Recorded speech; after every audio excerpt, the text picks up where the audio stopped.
Tema kita hari ini adalah menjadi duta Kristus bagi dunia. Nah, untuk itu saya mau mengajak kita fokus hanya pada bacaan Injil kita, bukan karena bagian lain dari pembacaan leksionari hari ini tidak penting, tetapi karena memang akan butuh waktu lama untuk menjelaskan satu persatu, karena memang temanya agak berbeda. Walaupun ada saling menunjang, tapi hari ini saya mau mengajak kita hanya fokus pada bacaan Injil kita, yaitu dari Injil Lukas. Saudara-saudara, jelas dalam bacaan Injil hari ini temanya adalah bagaimana Tuhan mengutus murid-muridnya untuk menjadi pembawa kabar, bicara tentang kerajaan sorga sudah dekat. Nah, di sini kita lihat bahwa tugas membawa kabar baik, tugas menjadi pemberita Injil itu artinya kan kabar baik ya, euangelion, bukan diberikan ketika Yesus naik ke surga. Kan katanya amanat agung, Yesus naik ke surga lalu diberikan tugas memberitakan Injil dan membaptiskan semua orang dalam nama Bapa, Anak, dan Roh Kudus. Tetapi bahkan selagi Yesus masih berada bersama-sama dengan para murid, Tuhan sudah memberikan tugas untuk mengabarkan Injil. Dan di sini saudara-saudara, ini adalah bagian dari discipleship, bagian dari pemuridan, satu paket. Nah, oleh karena itu kalau kita bicara soal tugas kita untuk menjadi pembawa kabar baik di tengah kehidupan ini sebuah tugas yang tidak bisa ditawar atau dipilih. Saya yang lain aja deh, yang itu nggak usah. Tidak ya saudara-saudara ya. Nah, kalau kita baca dari Lukas pasal 9, di situ pertama-tama Yesus mempersiapkan 12 murid. 12 murid ini yang kemudian kita kenal dengan para rasul, kecuali Yudas yang memang tidak menjadi ke-12 rasul ya, karena dia rasul itu kan mereka menjadi rasul sesudah Yesus naik ke surga. Nah, 12 murid ini dipersiapkan pertama. Kalau kita baca Lukas pasal 9, mereka diutus berdua-berdua, tidak boleh bawa tongkat, tidak boleh bawa roti ataupun uang ataupun pakaian salin, pakaian ganti. Nah, ini kemarin doa pagi sudah kembali onsite, bacaannya dari Lukas pasal 9. Saudara-saudara pesan sponsor lewat ya. Sekarang doa pagi udah mulai onsite lagi hari Sabtu jam 7. Nah, hari ini dalam bacaan kita hari ini kita melihat bahwa yang diutus adalah 70 murid yang lain. Di sini jelas bahwa yang menjadi entourage-nya Yesus ya, orang-orang yang mengikuti Yesus berkeliling itu bukan hanya 12 murid. Kita mencatat juga ada perempuan-perempuan yang ikut dalam rombongan Yesus, yaitu mereka yang setia ketika Yesus menjalani jalan sengsara sampai menjelang penyaliban. Mereka yang ada di bawah kaki salib Yesus. Tetapi juga ada puluhan orang lain yang disebut sebagai murid-murid Yesus. Nah, hari ini 70 murid yang lain ini diutus berdua-berdua kemana? Ke tempat-tempat yang Yesus mau datangi. Jadi mereka ini tim advance. Mereka diutus berdua-berdua untuk mempersiapkan jalan untuk Tuhan Yesus datang ke kota-kota itu, ke tempat-tempat itu. Nah, saudara-saudara, mari kita lihat apa yang menjadi pembekalan Tuhan bagi para murid itu. Pertama-tama di sini ada sebuah prinsip, dikatakan bahwa tuaian memang banyak tetapi pekerja sedikit. Maka mintalah kepada Tuhan yang punya tuaian untuk mengirimkan pekerja-pekerja untuk tuaian itu. Di sini dipahami bahwa tempat-tempat di mana mereka harus datangi itu seperti ladang yang siap dituai. Ladang yang siap dituai itu artinya apa? Artinya mereka ini adalah orang-orang yang juga punya sesuatu. Mereka bukannya orang-orang yang kosong, tidak punya kontribusi apapun, ya penduduk-penduduk di kota itu. Tapi mereka adalah jiwa-jiwa yang juga dikasihi oleh Tuhan, yang Tuhan mau panggil untuk dikumpulkan menjadi bagian dari kerajaan sorga. Nah, di sini sebuah prinsip bahwa ketika kita berpikir bahwa kita mau menyampaikan kabar baik, kita merasa kita punya panggilan untuk menyampaikan kabar baik, bukan berarti mengkristenkan ya, tapi ketika kita punya sebuah kebaikan yang mau kita bagikan kepada orang lain, entah itu mungkin nasihat, entah itu mungkin sharing pengalaman, kita juga memahami bahwa orang-orang yang kita ajak bicara itu bukan orang-orang yang kosong atau orang-orang yang tidak punya pengetahuan apapun. Tapi mereka juga adalah jiwa-jiwa yang dikasihi Tuhan dan juga yang bisa punya kontribusi. Ya, yang dituai itu kan tentu gandum yang bernas. Maka hasil panen yang dituai itu tentu yang bergizi, yang memberi nutrisi bagi kita. Nah, artinya dalam perjumpaan kita dengan sesama, marilah kita memandang sesama kita itu sebagai orang yang juga punya kontribusi baik untuk hidup kita. Itu prinsipnya. Lalu prinsip yang kedua dalam hal perkataan tersebut adalah kita ini hanya pekerja. Pemilik tuaian itu adalah Tuhan. Artinya yang memiliki jiwa-jiwa orang-orang di sekitar kita, yang mungkin kita punya kerinduan ya untuk supaya mereka selamat, supaya mereka bertobat. Mungkin kita merasa mereka selama ini hidupnya tidak benar, tidak sia-sia dan sebagainya. Mereka itu adalah milik Tuhan. Kita cuma pekerja, kita cuma messenger. Yang bertanggung jawab untuk memberikan pertumbuhan bukan kita. Paulus sendiri bilang, Petrus menanam, Apolos menyiram. Aku menanam, Apolos menyiram, tapi yang memberi pertumbuhan adalah Tuhan. Nah, artinya saudara-saudara, ketika kita memahami bahwa tugas panggilan kita adalah menjadi pembawa kabar baik dalam kehidupan ini, dalam pekerjaan kita, dalam keluarga kita, dalam pertemanan kita, maka kita bukan sedang menjadi pusat dunia. Kadang-kadang mungkin kita merasa bahwa kita punya berita yang begitu baik, kita udah mengalami Tuhan, kita udah mengalami kebenaran di dalam Tuhan, ya aduh enaknya hidup dalam Tuhan, lalu kita pengen membagikannya, tapi kemudian kita yang mengambil panggung. Kita yang bukan saja menjadi messenger, tapi kita menjadi the message. Nah, dalam hal ini tidak demikian. Kita hanya pekerja, bahkan hanya mempersiapkan jalan untuk Tuhan yang masuk ke dalam hati orang-orang tersebut. Nah, saudara-saudara, di sini perlunya kita mengenal yang namanya penyangkalan diri. Menyadari bahwa kehidupan dan segala isinya adalah milik Tuhan. Termasuk juga hal-hal yang saat ini kita rasa menjadi milik kita.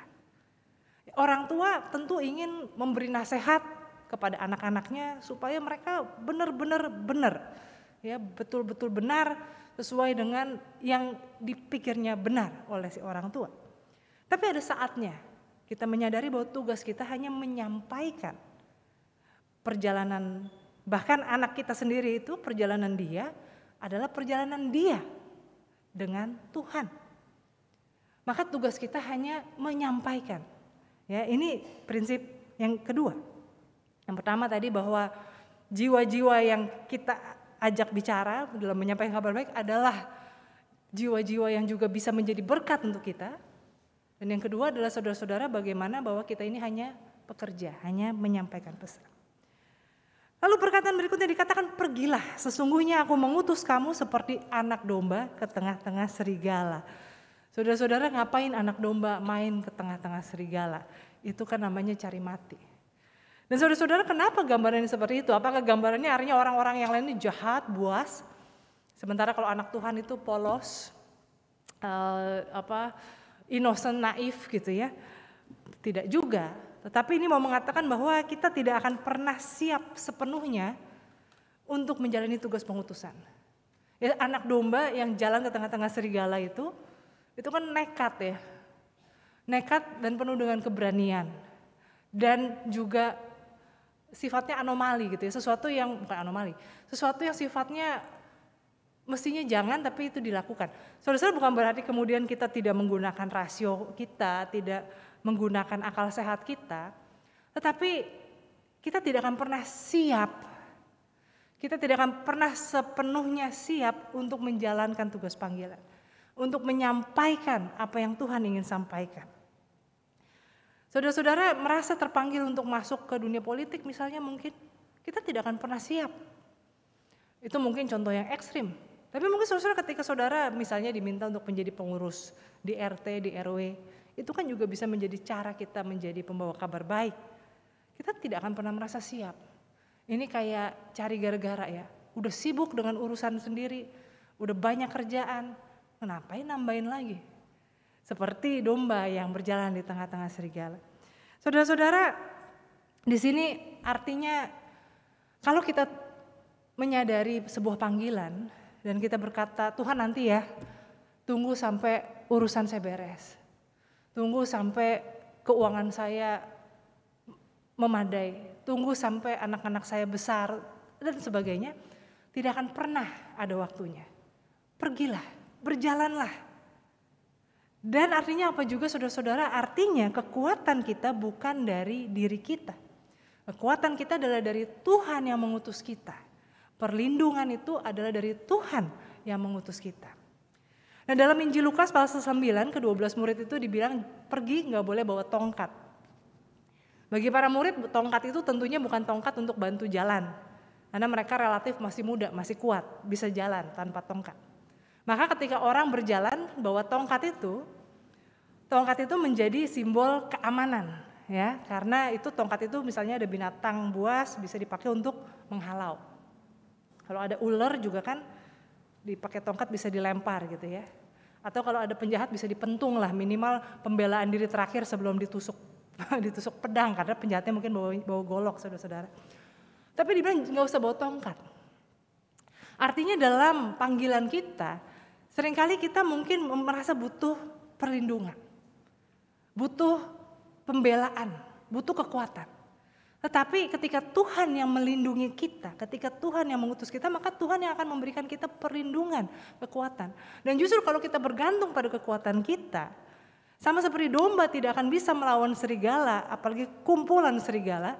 Sama seperti kita kalau pegang tongkat dan penjahatnya pakai golok, gak akan menang.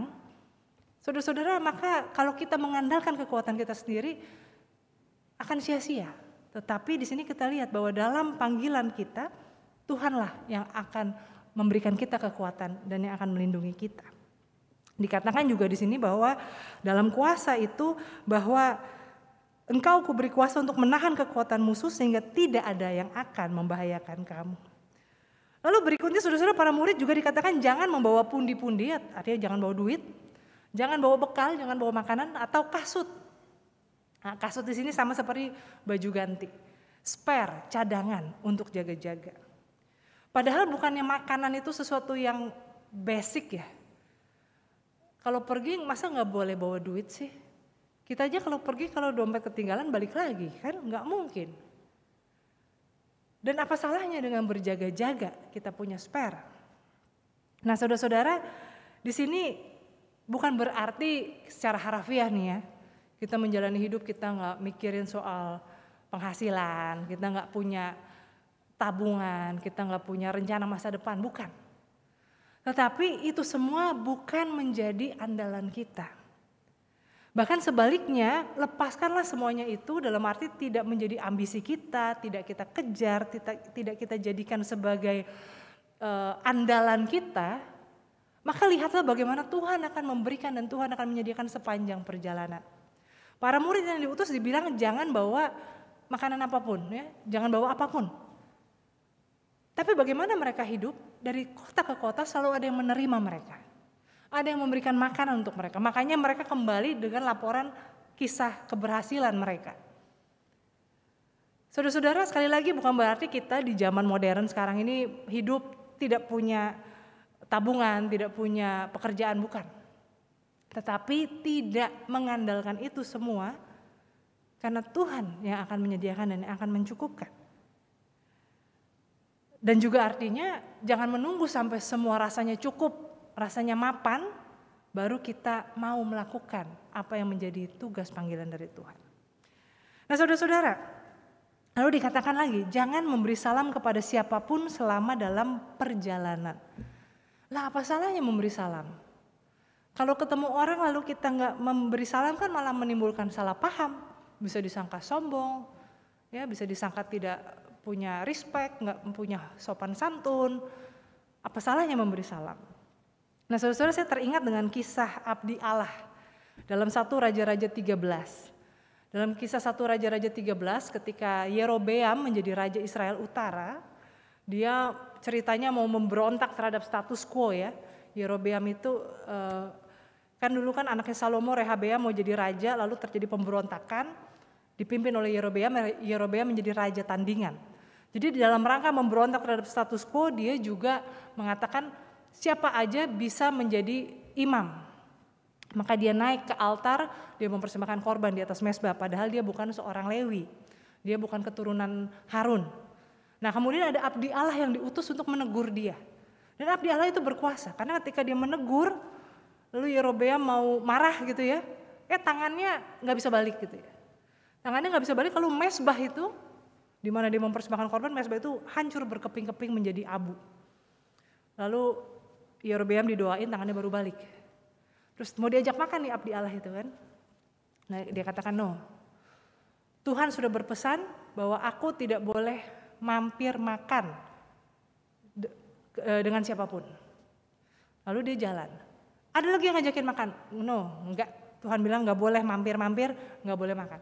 Lalu ada lagi yang seorang hamba Tuhan juga, seorang nabi juga yang mengatakan, aku juga seorang nabi, makanlah bersamaku, aku nabi juga loh, aku juga hamba Tuhan gitu ya. Maka dia makanlah. Akibatnya ketika dia pulang, si abdi Allah ini udah kemalaman, dia diterkam oleh hewan binatang buas, matilah dia. Ada ceritanya saudara-saudara, ntar dibaca aja sendiri. Nah, ketika dikatakan jangan memberi salam sepanjang perjalanan, saya teringat dengan cerita abdi Allah ini. Kan menerima makan itu nggak ada salahnya ya, itu bentuk rekonsiliasi, itu ya kan antara Yerobeam dengan dia. Itu bentuk keramah tamahan, itu juga dibutuhkan oleh tubuh, kalau enggak bisa mati kelaparan. Tetapi ketika Tuhan bilang jangan, ya jangan. Kenapa? Karena ini bicara soal fokus, bicara soal waktu kita yang terbatas. Karena dia mampir-mampir, pulangnya kemalaman, maka dia diterkam oleh binatang buas. Artinya saudara, ketika Tuhan mengatakan, kalau kamu punya tugas panggilan, fokuslah, jangan kesana sini, jangan kebanyakan main-main. Karena waktu kita terbatas. Ya kita sih mungkin gak akan diterkam binatang buas. Tetapi waktu kita terbatas saudara-saudara, untuk melakukan apa yang Tuhan ingin untuk kita lakukan. Nah, lalu kemudian dikatakan lagi oleh Tuhan Yesus, kalau kamu memasuki suatu rumah, katakan lebih dahulu damai sejahtera bagi rumah ini. Ya, assalamualaikum, shalom aleichem ya, damai sejahtera bagi rumah ini, salam damai. Saudara-saudara, di sini kita lihat, ini loh modal dari para murid yang gak boleh bawa bekal, gak boleh bawa duit, gak boleh bawa baju ganti, gak boleh bawa tongkat, gak boleh bawa sendal. Modal mereka adalah menjadi pembawa damai, menjadi pembawa berkat kemanapun mereka berada. Sehingga ketika mereka hadir, yang terjadi adalah damai sejahtera. Membawa kebaikan bukan dari cerita tentang keajaiban yang Yesus lakukan, bukan tentang doktrin, tentang ajaran kekristenan, tapi bagaimana menjadi pembawa damai, menjadi pembawa berkat. Dalam konteks kita, dalam kearifan lokal di Indonesia, ada istilah bahwa hidup kita ini, sebetulnya kita ini menitipkan hidup ke sesama kita. Kita ini hidup nih, kita menitipkan hidup kita ke orang lain. Waktu kecil kita lahir, kita dititipkan pada orang tua kita, pada orang yang mengurus kita, memberi kita makan, memastikan kita nggak kedinginan, nggak basah, nggak digigit nyamuk, bisa tidur. Ketika kita besar, kita menitipkan hidup dalam pertemanan kita, ya, supaya kita nggak salah bergaul dengan teman-teman kita. Orang tua kita juga sebetulnya menitipkan kita pada guru-guru kita supaya kita diajar, dididik dengan benar.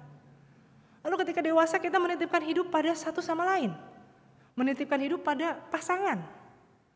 Karena pasangan akan mempengaruhi bagaimana hidup kita akan berakhir, akan berjalan.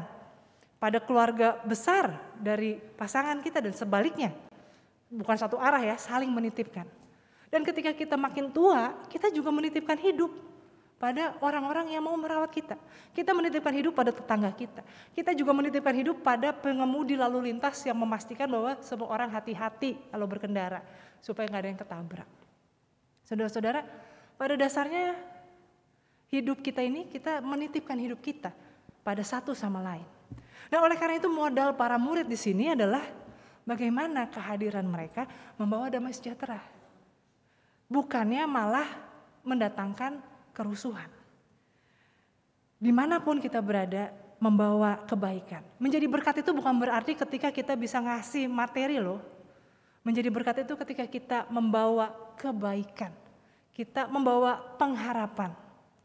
Walaupun kebaikan itu tidak selalu artinya kemanisan, tetapi apa yang benar. Lalu dikatakan ketika kamu masuk kan ucapkan salam damai. Nah, orang yang layak menerima damai sejahtera, maka salammu itu akan tinggal atasnya. Tapi kalau tidak, salahmu itu kembali kepadamu. Saudara-saudara, jangan takut berbuat baik. Jangan takut melakukan kebaikan. Karena kalau kita melakukan kebaikan kepada seseorang, orang itu layak menerimanya, dia akan menerimanya dan artinya tepat sasaran. Tapi kalau kita melakukan kebaikan dan kebaikan kita disia-siakan, kepercayaan kita disia-siakan, saudara-saudara jangan khawatir. Itu semua kembali ke kita. Semua yang kita berikan akan diterima oleh orang yang layak menerimanya atau akan kembali ke kita. Baik itu berkat maupun itu kutuk. Kalau kita mengutuk orang dan orang itu mungkin memang layak dikutuk, maka kutuknya sampai. Tapi kalau kita berbuat jahat ke orang dan orang itu nggak layak menerima kejahatan itu, kejahatannya balik kemana? Balik ke pengirim. Sama seperti kalau kita ngirim barang, salah alamat, dikirim balik ke yang ngirim. Entah itu kebaikan, entah itu kejahatan. Jadi jangan takut untuk berbuat baik, karena kebaikan itu tidak akan sia-sia. Kalau tidak diterima oleh orang yang kepadanya kita berbuat kebaikan, akan kembali ke kita. Dan dikatakan, jikalau kamu masuk ke dalam sebuah kota dan kamu diterima di situ, makanlah apa yang dihidangkan kepadamu, sembuhkanlah orang-orang sakit yang ada di situ, dan katakanlah kepada mereka, kerajaan Allah sudah dekat padamu. Di sini kita kembali diingatkan untuk belajar menghargai setiap orang, menghargai setiap pemberian, menghargai setiap kesempatan. Dan itulah cara kita menjadi duta Kristus. Bahwa kita datang bukan dengan gelas yang penuh, merasa bahwa kita punya banyak kebaikan yang mau kita berikan, tetapi kita juga datang dengan mau menerima kebaikan orang lain. Saudara, saya membayangkan kalau misalnya dulu misionaris zaman Belanda itu datang dengan mau menerima kebaikan, keramah tamahan penduduk Nusantara, bukannya malah merasa bahwa ini orang-orang ini kafir, primitif, mereka mesti disekolahin, dipakein baju, mereka mesti dibaratkan gitu ya. Saudara, mungkin akan lebih banyak orang Indonesia yang saat ini menjadi pengikut Kristus. Sayangnya memang seringkali para misionaris itu datang juga dengan mental kolonial. Mereka melihat ini orang-orang yang tertinggal, tidak punya peradaban, jadi harus dikristenkan. Mengkristenkan bukan begitu konsepnya, tetapi bagaimana kita duduk dan juga menerima kebaikan orang itu. Murid-murid pertama kali datang bukan dengan berita, tidak pertama-tama menyembuhkan, bikin mujizat di tengah pasar, tapi datang dengan mencari tumpangan di setiap kota yang mereka kunjungi. Nah, dan terimalah dengan rasa syukur ya, jangan pindah-pindah, jangan mengeluh, aduh makanannya kok gak enak ya. Ini beli aja deh lain kali deh, makanan gak enak gitu. Tapi terimalah, makanlah apa yang diberikan, minumlah minuman yang diberikan, dan sembuhkanlah orang-orang sakit. Artinya punya kontribusi. Bukan hanya kita datang mau menerima, tetapi kita juga payback, give back. Memberi kontribusi. Lalu dikatakan, kerajaan Allah sudah dekat padamu. Jadi kepada mereka yang menerima, katakan pada mereka kerajaan Allah sudah dekat padamu. Tapi juga kepada mereka yang menolak, katakan juga kerajaan Allah sudah dekat padamu. Saudara-saudara, jadi kerajaan Allah sudah dekat padamu ini bukan soal kiamat. Bukan juga ancaman. Oh kamu jahat sama saya ya, hati-hati loh kerajaan Allah sudah dekat. No, bukan begitu. Tapi ini adalah soal sama seperti firman Tuhan itu bisa menjadi pesan cinta kasih, bisa menjadi pesan teguran, tergantung siapa yang menerima. Saya pernah kayaknya 2 tahun lalu saya mengkhotbahkan soal law and gospel. Jadi kita dengerin khotbah itu bisa jadi law, bisa jadi gospel tergantung kita. Seperti apa keadaannya. Sama seperti perkataan I love you dari seorang istri kepada suaminya, bisa jadi hal yang baik kalau suaminya memang baik. Tapi kalau suaminya barusan pergi ketemu selingkuhan, pulang ke rumah lalu istrinya bilang I love you loh, maka perkataan itu mungkin seperti bara api ya, yang membuat dia merasa malu, bersalah, gelisah. Jadi saudara-saudara, kerajaan Allah sudah dekat padamu itu menjadi kabar baik atau menjadi peringatan keras, tergantung bagaimana kondisi orang yang mendengar berita itu. Nah, jika kamu tidak diterima di situ, serukanlah juga, debu kotamu yang melekat pada kaki kami kebaskan di depanmu. Di sini juga kita lihat bahwa kita tidak perlu memaksakan diri untuk menyampaikan kabar baik. Dan kita tidak perlu mengambil penolakan itu take it personally. Dia tidak mau menerima kebaikan saya. Saya ngomongin padahal maksudnya baik, tapi malah begitu. Tidak perlu diambil personally. Dikatakan kebaskan debu pada kaki itu bukan berarti kayak dikepret gitu ya. Nggak sudi gitu, bukan. Tapi maksudnya oke, kalau begitu tanggung jawabku sudah selesai.